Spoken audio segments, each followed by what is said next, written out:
What steps can schools and communities take to better prevent, identify, and address harassment and abuse among children? Asterisk, the school dismissed my concerns with a tired excuse: boys will be boys. But when a bully hurt my daughter, I decided to show them what real fathers are capable of. I was in my home office when I heard her crying in her room, cutting herself. Stepping inside, I found her surrounded by pieces of her blonde hair, tears streaking her face. Gently, I took the scissors away, and she looked at me with those wide blue eyes, whispering, "Maybe now he'll leave me alone." That night, Amelia wouldn't say much, just insisted it didn't matter anymore, and went to bed with uneven, choppy hair. For days, I pushed for answers she barely ate, barely spoke. When I called her teacher, Miss Peterson, she laughed at my concern, joking about Archie Morrison's puppy-like obsession with Amelia. Something about her casual tone made my stomach churn. I hesitated to bring it up, but Amelia's breakdown the next day revealed everything. Archie had been calling her Goldilocks Beach, getting classmates to chant it, cornering her in hallways, demanding hugs, even forcing her to look at him and saying, "I'm only hurting you because that's what love is." I was furious, but the school dismissed it as harmless puppy love. I told Amelia to stand up for herself, to yell if he touched her again, to make sure teachers paid attention. But the very next day, she came home with bruises and a torn collar. She'd yelled at Archie to leave her alone in front of everyone. The teacher made her apologize, and Archie, with a group of friends, cornered her after school to teach her a lesson.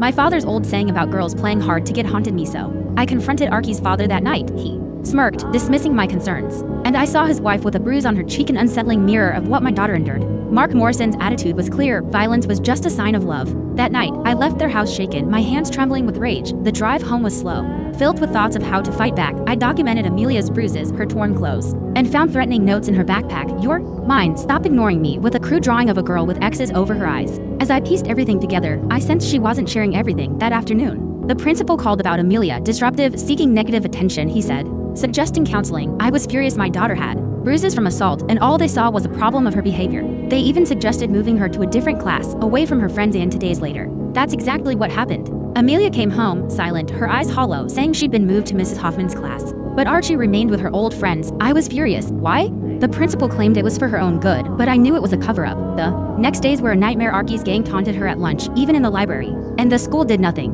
I installed a recording app on her phone, catching Archie cornering her, threatening her, even telling her that if she told anyone, her father would lose his job. Armed with evidence, I escalated to the superintendent, but his response was dismissive. "Children can be creative," he said, ignoring the bruises and recordings. The next night, Linda Morrison appeared at my door with a black eye and a desperate plea. Her husband, Mark, was teaching Archie to track phones, to follow people without being caught, and to control women through fear. She handed me a USB drive with videos Mark demonstrating how to manipulate and intimidate. I immediately backed everything up, knowing this was bigger than just my family. The next morning, I presented my evidence to the school board, only to be met with outright dismissal. Mark Morrison had connections, and they dismissed my concerns as baseless. That night, my tires went flat, nails scattered near my driveway, and someone took photos of my house from outside, followed by a midnight sabotage attempt on my property. I called the police, but without proof, they dismissed it. When Amelia showed me pictures of Archie's group chat instructing classmates to isolate her, I knew I had to act fast. I sent all evidence to a lawyer, Catherine McKenzie, who uncovered a web of corruption, Mark Morrison's influence over school officials and local power players.